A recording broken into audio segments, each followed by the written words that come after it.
Hi, Ray Floro here from Floro Fighting Systems. A lot of questions have been asked is how do I make my sparring sticks or my brothers? So a couple of components. This is a hydraulic pipe that I use. I don't know what it's called, but it's for hydraulics. Try to get that. Some PVCs tend to crack, so I don't use that. But experiment. But these are blue hydraulic pipes.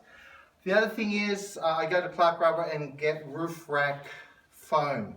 I can use pool noodles, but it's too thick. I find that the roof rack foam and the hydraulic pipes, I've had some of these for decades. All right. Now the length, this is the Tramontina Bolo with a 14-inch blade. I kind of make it around that size, but you can make it longer or shorter. Okay. So what I do, we'll start off with the handle. Just normal gaff tape. Now, if I leave this alone, it's very slippery. I need to form some sort of a grip to it.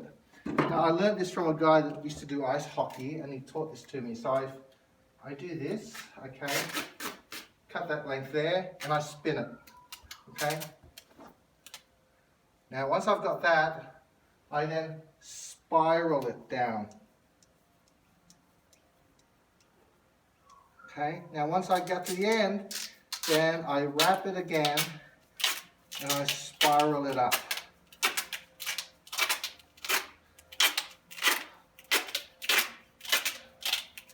I tear it, press it down, sharp corners, and that provides a really nice grip.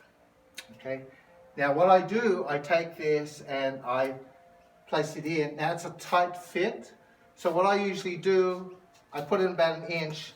I lay this up against the wall, and using my body, I push it in incrementally, okay? Until I get to this stage where there's about a fingernail length of the pipe to space. Because if you put it flush, it's gonna hurt when you hit someone. I don't mind, but anyway. Then you do a little bit of a cut off of the same foam, and you stuff it in the tip, okay? So that's ready to be gaff taped now. Now again, what I do, I squeeze this bottom part so it loosens.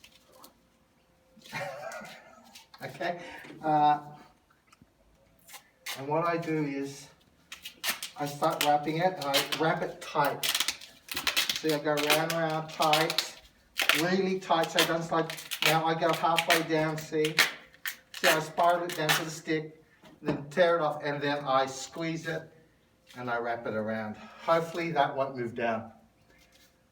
Now to wrap the stick, I don't do it tightly, because if you compact this, it's going to hit hard, which defeats the purpose.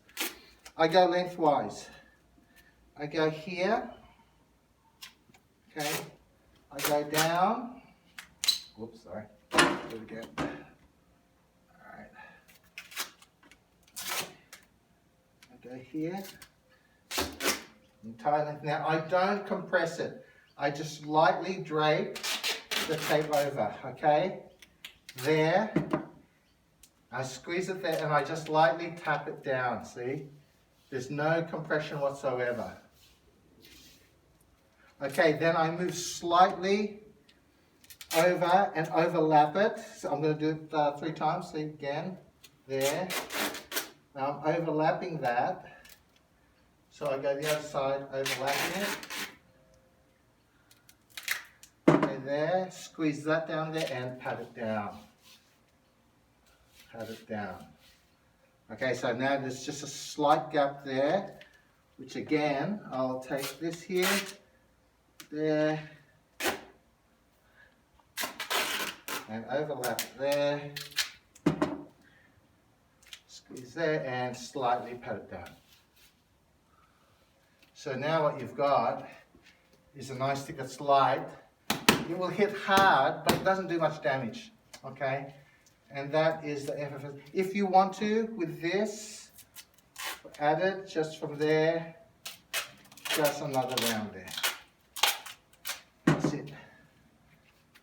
Now for those of you who want to, you can slip a heat shrink material here and heat that up if you want it a little bit more fancy, but I find this is perfect. Perfect for a sparring, just enough weight, just enough speed. It hits hard, but it doesn't leave any lasting bruises or breaks or anything. And like you end up respecting it, but it doesn't cause permanent injury. Okay, the FFS sparring buffers.